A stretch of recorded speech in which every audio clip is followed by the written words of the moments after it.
Hi అండి. ఈరోజు వీడియోలో అతుకులు పడకుండా హ్యాండ్స్ని ఎలా కట్ చేసుకోవాలో చెప్తాను. దానికోసం అయితే క్లాత్ కొంచెం ఎక్కువే ఉండాలండి. అతుకులు పడకుండా ఉండాలి అంటే యాక్చువల్గా మనం ఏం చేస్తాము, ఈ కూర ఉన్నది ఇటువైపు పెట్టేసుకుని ఇలా 4 ఫోల్డింగ్ చేసుకుంటాం కదా. సో మనకి ఇక్కడ క్రాస్గా వచ్చిన చోట ఇక్కడ అతుకు పడుతుంది. సో వాళ్ళు అతుకులు వేయకూడదు అని చెప్పారు. అందుకు నేను ఏం తీసుకున్నాను అంటే కొంచెం క్లాత్ ఎక్కువే తీసుకుని నేను ఏం చేశానంటే ఇలా సగానికి ఫోల్డ్ చేశాను కదా. ఇలా సగానికి ఫోల్డ్ చేస్తే ఇక్కడ కూర ఉంటుంది, కట్ చేసేసానండి. కూర అనేది కట్ చేసిన తర్వాత మళ్ళీ ఇలా ఫోల్డ్ చేశాను అనమాట. నా వైపుకి ఇలా ఫోల్డ్ చేసుకున్నాను. దీనివల్ల మనకి అతుకులు అనేవి చాలా తక్కువ పడతాయి. వాళ్ళకి అలాగే కావాలన్నారు కాబట్టి నేను అలాగే కట్ చేశాను ఇలాగా. ఇప్పుడు కింద కొంచెం ఒక పావించి వదిలేయండి. అయితే నాకు ఒరిజినల్ క్లాత్ ఎక్కువ లేదు, అందుకని చెప్పేసి వీళ్ళు హ్యాండ్స్ తగ్గించమన్నారు. ఇంత తగ్గిస్తున్నాను, ఓకేనా. ఇంత మనకి ఒక 3 ఇంచెస్ అంతా. సో దీన్ని ఇలా పట్టేసుకుని ఇక్కడ ఒక మార్కింగ్, ఎగస్ట్రా ఖర్చు కోసం ఒక పావించు. ఇది అయిపోయిందండి. ఇలా స్ట్రేట్ ఒక లైన్ వేసేసేయండి.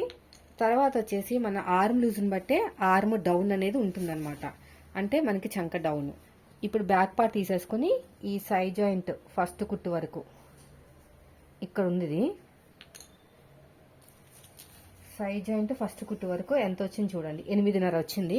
8.5తో ఆర్మ్ లూజ్ వస్తే మనకి ఎంత పెట్టుకోవాలి, 3.5 పెట్టుకోవాలి.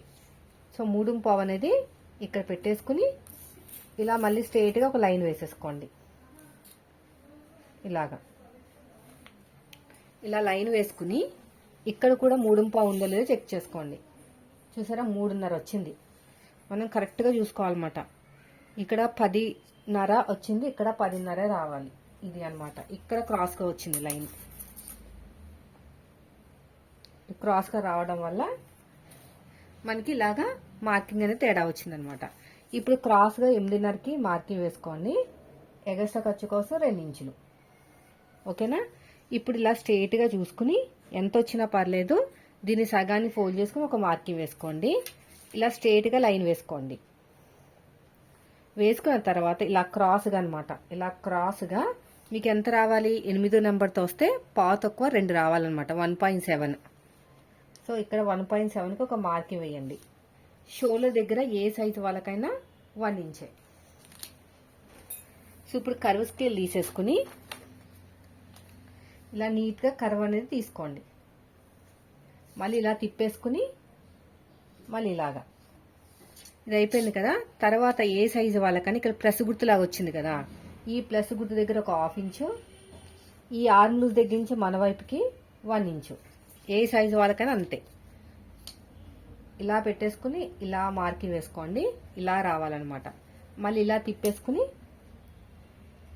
మళ్ళీ ఇలాగా, అంతే. తర్వాత వచ్చేసి ఈ లూజ్ ఎంత ఉందో చూడండి, ఇక్కడి నుంచి ఇక్కడ మనం తీసుకుంది.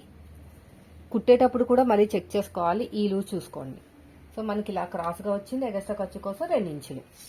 అంతేనండి. ఇలా మార్కింగ్ వేసుకున్నామంటే మనకి అతుకులు అనేవి రావు. కస్టమర్ అడిగితే అతుకులు మాకు అక్షలు పడకూడదు అనుకుంటే క్లాత్ అనేది ఎక్కువ తీసుకోవాలి. నాకు ఒరిజినల్ క్లాత్ తక్కువ ఉంది, అందుకు నేను హ్యాండ్ హైట్ అనేది తగ్గించేశాను. వాళ్ళు తగ్గించమని అన్నారు, హ్యాండ్ సరిపోకపోతే కొంచెం తగ్గించండి అన్నారు. ఇక్కడ మిడిల్ ఒక టక్కు, ఇక్కడ ఒక టక్కు, మళ్ళీ 2 లేయర్స్ని ఇలా సపరేట్గా తీసేసుకుని లోతు అనేది తీసేసుకోవాలి. ఈ షేప్ చూసారా, ఐబ్రో షేప్ లాగా రావాలన్నమాట. అప్పుడు మనకి ముడతలు అనేవి రావు. చూసారా, మీరు కూడా ఇదే మెథడ్లో కట్ చేశారంటే పర్ఫెక్ట్గా ఫిట్టింగ్ అనేది వస్తుంది. చూడండి, ఇలా రావాలి షేప్ అనేది, ఓకేనా. వీడియో నచ్చితే లైక్ చేయండి. Thank you for watching.